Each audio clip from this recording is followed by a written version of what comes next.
Morning. I think I've been asked to try and set the context for your conference by sketching out the macro landscape and to hopefully not to scare you, because I'm going to take a fairly bearish bent, but that's what the facts say. So we have, unfortunately, a very short period of time to cover many issues, so I don't want to be rushed and breathless, as Mark said, but I'll try and go through these at a fairly quick clip. But what I'm trying to do is not to go into anything in very great detail, but to sketch out the key issues and give you some inkling on where the possible scenarios might, what shape the possible scenarios might take. If we could have the first slide. Yeah. The essential point I want to make is that Asia is exposed to multiple risks, and it's really asking too much to expect every single one of these risks to materialize in a positive fashion. And so the conclusion must be that the risks are really to the downside. If you look at the geopolitical and economic landscape around the world, you have a proliferation of risks in the Middle East, where much of the oil that we need is produced and transported.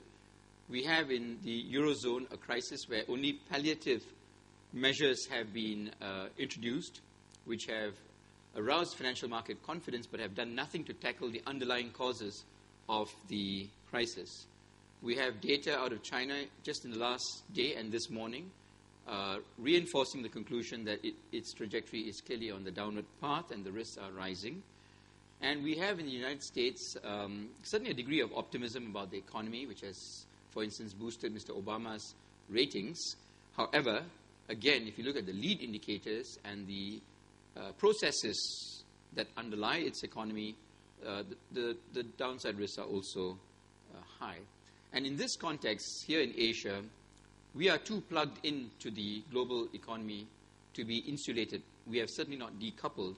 So the critical thing is not whether we are vulnerable. We are obviously vulnerable. The critical thing is how resilient we are, in the sense that how well we are able to absorb the likely shocks and to rebound from them. And the good news here is that Asian economic resilience has certainly improved. So let me now start with the global environment and start with the political landscape. And why do we worry about the Middle East? Well, we worry about it primarily because of oil prices. And the key issue in the Middle East is what drives the possible disruptions to supply, and also what drives a sense of risk, because that risk is translated into a risk premium that is added to the price of oil.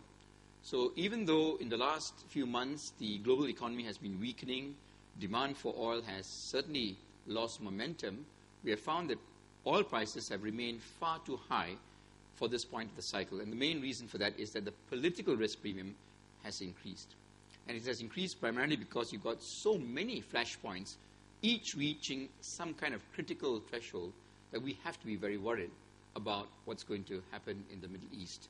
In Syria, the civil war, which you keep hearing about in the headlines, is now beginning to spill over into very important economies. Iraq, a neighboring country, produces 2.5 million barrels of oil a day, compared to virtually nothing a few years ago during the height of its civil war. That increase in oil supply has been crucial in stabilizing the oil market. Now, with Iraq anyway seeing an increase, firstly in violence, suggesting that the central government has less control over the security situation, and increasing discord between the three main ethnic groups, the Kurds, the Sunni Arabs, and the Shia Arabs. With the Kurds controlling most of the oil, this is a possible risk to oil supply. Syria and its violence there, even though Syria is not very important in terms of oil production, the spillover from Syria to Iraq could destabilize an already difficult situation.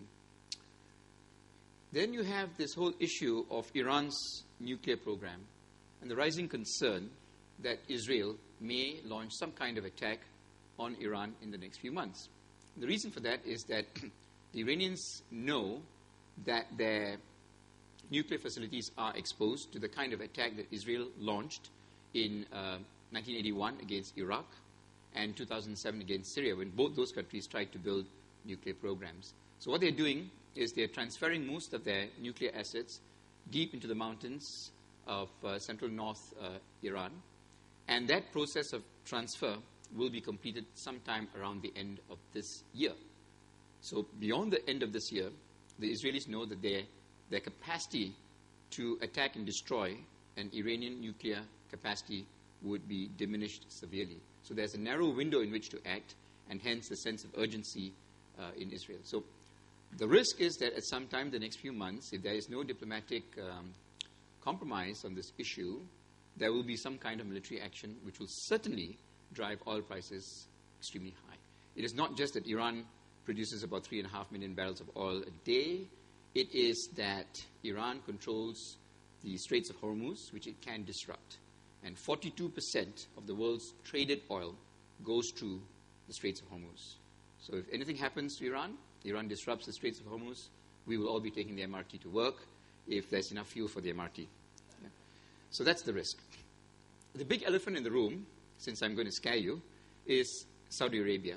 Saudi Arabia can produce up to 12.5 million barrels of oil a day. And that's out of about 90 million barrels of oil per day of current consumption. So it's huge. It's the only producer with sufficient slack to respond to any supply disruption by ramping up supply. Saudi Arabia is facing simultaneously a whole host of political challenges.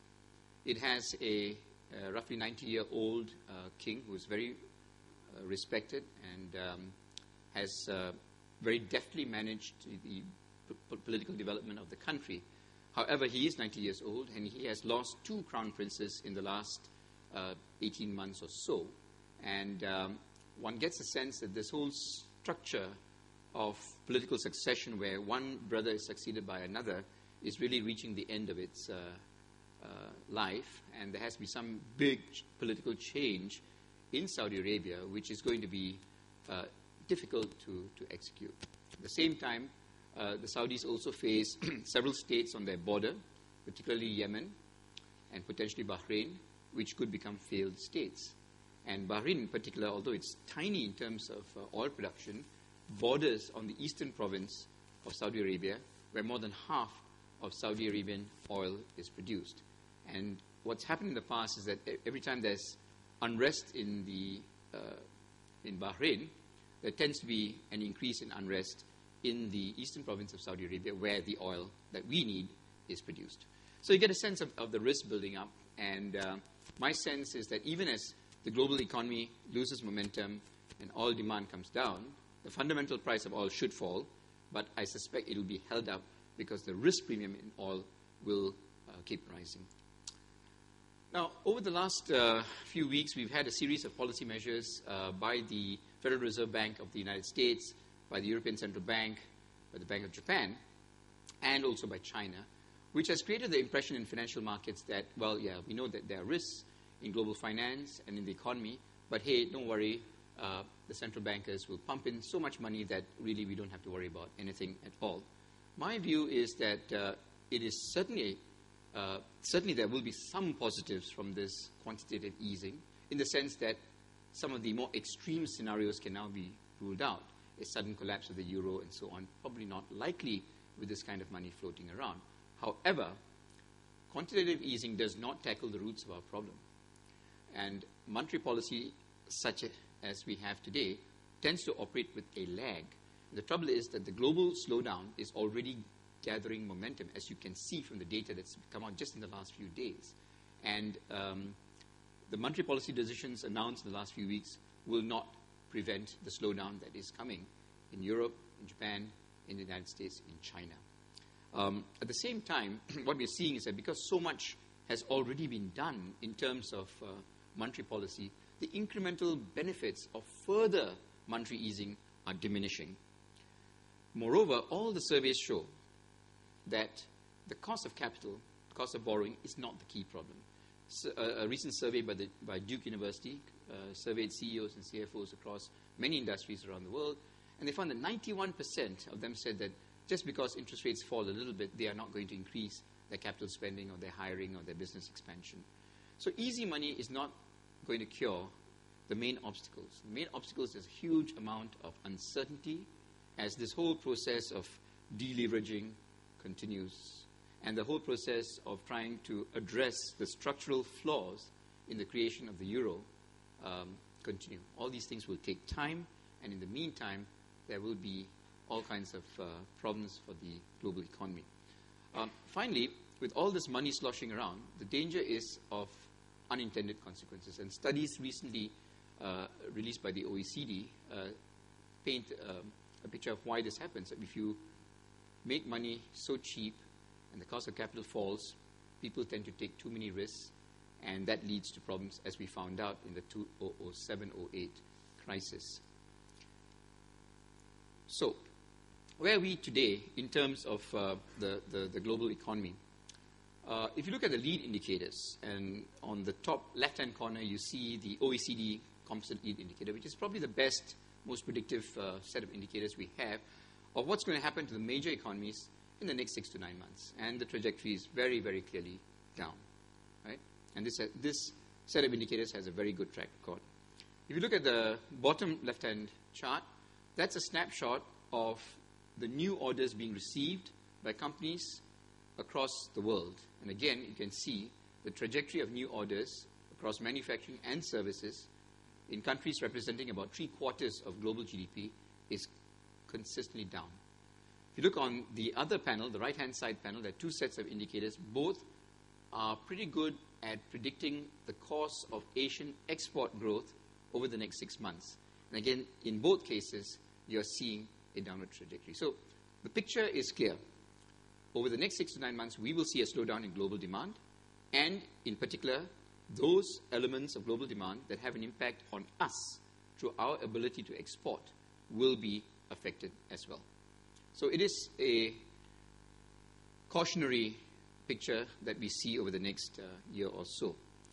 Very quickly, just running through the United States economy, the good news is that some of the things that you need for the foundation of strong recovery eventually are being built. The various mechanisms that were damaged by the financial crisis are healing. The credit creation system is recovering, and all the surveys of bank lending suggest an easing of lending standards. Housing seems to be finding a base, but it's very tentative. But the more important thing is that in the United States, you have an extreme degree of creative destruction going on. Whatever is happening at the political level, at the macro level, with finance and so on, the guys at the ground level of the U.S. economy have rolled up their sleeves and got on ahead with the job of re-engineering themselves, restructuring themselves, improving their competitiveness. And this is resulting in a much more formidably competitive manufacturing economy, but increasingly service sector economy as well.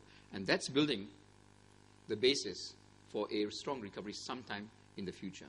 The trouble is, as of now, some of these other problems have not been resolved.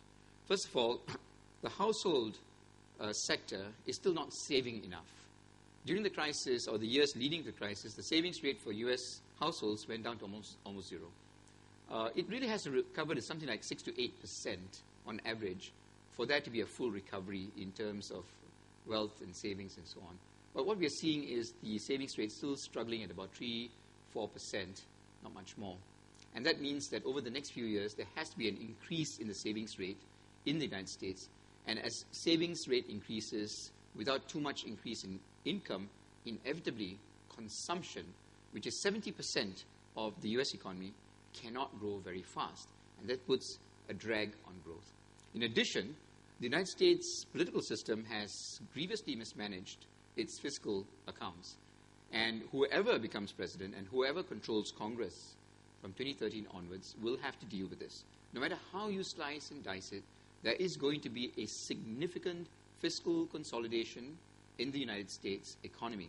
And that's going to be another significant drag on growth in the U.S. So for a number of reasons, we can be confident about the U.S. in a sort of medium to long-term perspective. But in the next 1 or 2 years, I think there's going to be more downside surprises than upside surprises. The Eurozone, as I said, the policies that are being pursued today probably have reduced, although not eliminated, the risk of extreme scenarios, the risk of a complete collapse in the Eurozone, or a default by some of the larger economies like Spain or Italy. And it is very clear that the political elite in the Eurozone will do whatever it takes to keep the Euro project alive. And that's good news. However, the fact of the matter is that you have a tremendous amount of demand being taken out of the economy through this process of austerity. Just over the last few days, the French government announced a set of budgetary measures that will effectively take 2% of GDP out of the system at a time when the French economy is already losing momentum. So as the Eurozone economy continues to contract, which is inevitable, all kinds of other financial and political stresses will build up, and that will create more episodes of stress. So my view of Eurozone is not a dire one of collapse or anything like that, but certainly one of frequent episodes of stress affecting financial markets every few months. And that's going to continue, I think, for at least another year or two. So the Eurozone is not going to be much of a help to Asia. What about Japan? Japan had a series of disasters last year, and therefore the base was very low. And we had expected this year for Japan to grow quite significantly and therefore provide some support to Asian demand. And to a certain extent, this is coming through. Japan should probably grow by about 2.5% this year. However, most of that growth has already happened, and over the next couple of quarters, we are more likely to see a decline, a small contraction in Japanese activity, rather than the growth that we had expected. Just this morning, the Bank of Japan's quarterly Tankan survey came out, and it confirmed this view, in that businesses are clearly losing confidence, and the forward-looking indicators are not looking very good. So Japan is not a bad story, but it's not good enough this year or next year to help us. So what's happening in Asia itself? So far, I've sketched out a scenario which is really for the next year or two, and it sounds pretty gloomy. Asia is connected to the global economy, not just through trade, but through multiple transmission mechanisms. Of course, you have exports, you have commodity prices, you have capital flows. All these things can turn very negative for Asia in the kind of downturn that I'm looking at. But the long term is actually reasonably good. And I'm very confident that barring some kind of extraordinary political or disaster or natural disaster, Asia's growth over the next couple of decades is almost unshakable. And the reason I say that is that with China and India growing, the spillovers from these countries, these two giants, are now becoming quite significant for all the other medium-sized economies around it. We're also seeing, for a long time after the Asian financial crisis, 97, 98, what we saw is that investment as a share of GDP fell as countries from Korea through the Philippines and Indonesia adjusted to the shock and the problems that the Asian financial crisis exposed. What's happening is that all that's been now cleansed out of the system, and the investment share of GDP is now beginning to rise again. And arithmetically, if you put a lot more of your GDP into investment over time, your growth rate should accelerate. And that, I think, is going to happen. And that's good news. We also have powerful drivers of growth, like urbanization and the rise of the middle class, not just in China and India, but pretty much across the other countries as well. Another development is that we are seeing multiple new forms of Asian integration. We don't just have the top-down ASEAN Free Trade Area, ASEAN Economic Community, but we also have bottom-up things like cross-border cooperation, Iskandar, Malaysia, and Singapore, or we have the sub-regional cooperation efforts like the Greater Mekong sub-region in the area encompassing the two southernmost provinces of China, Burma, Thailand, Laos, Cambodia, Vietnam. And that's really taking on a critical mass. And as that kind of integration takes off, more and more synergies, more and more efficiency gains happen, and that promotes growth as well.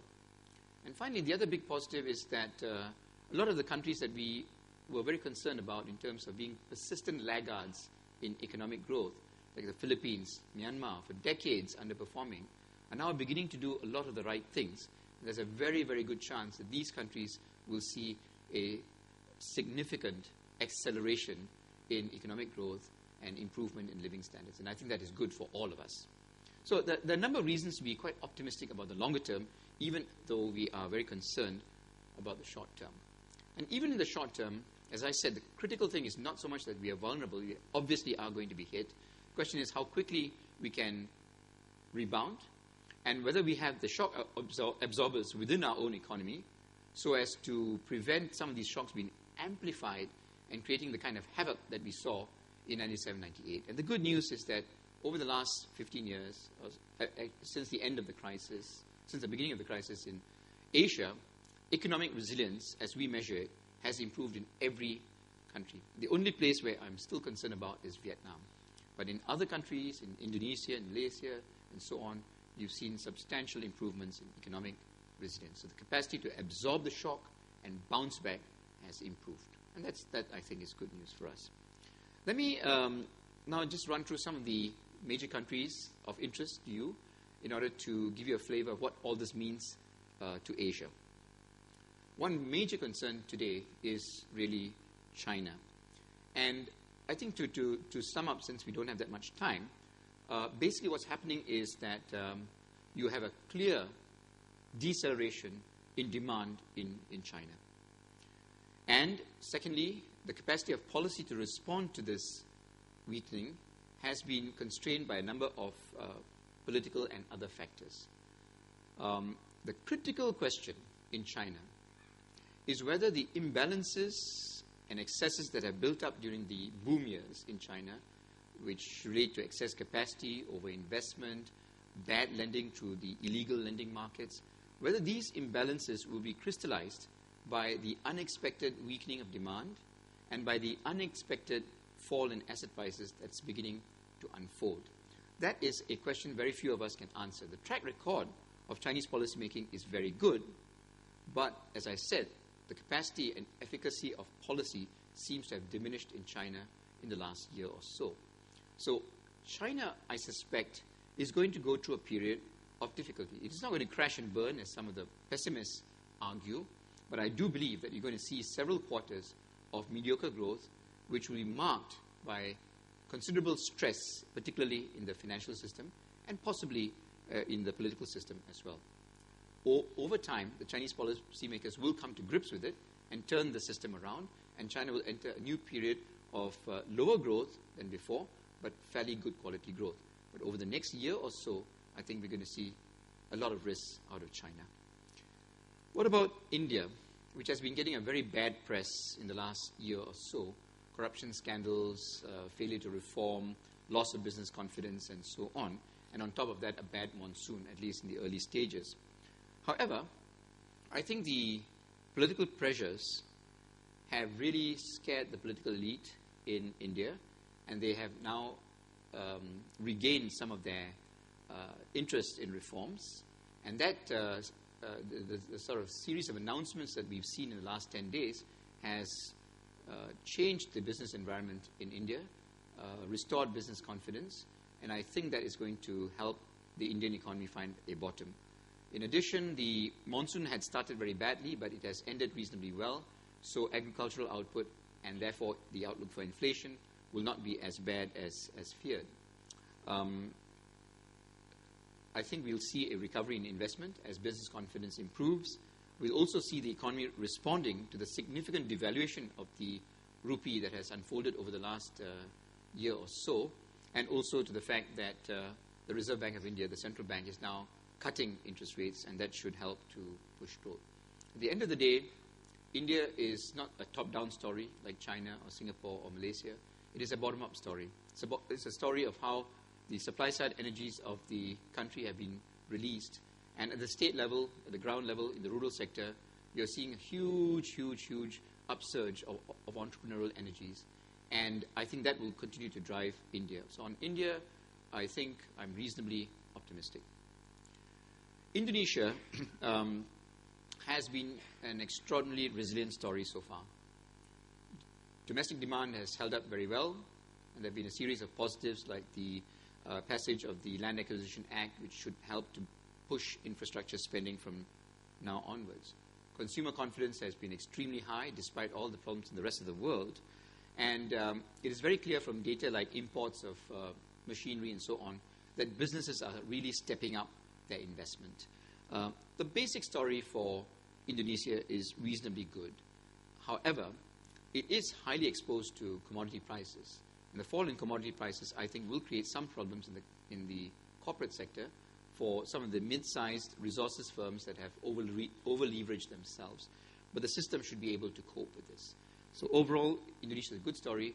It should, however, be a much better story if they pursued reforms, built infrastructure, and improved the business environment as they should.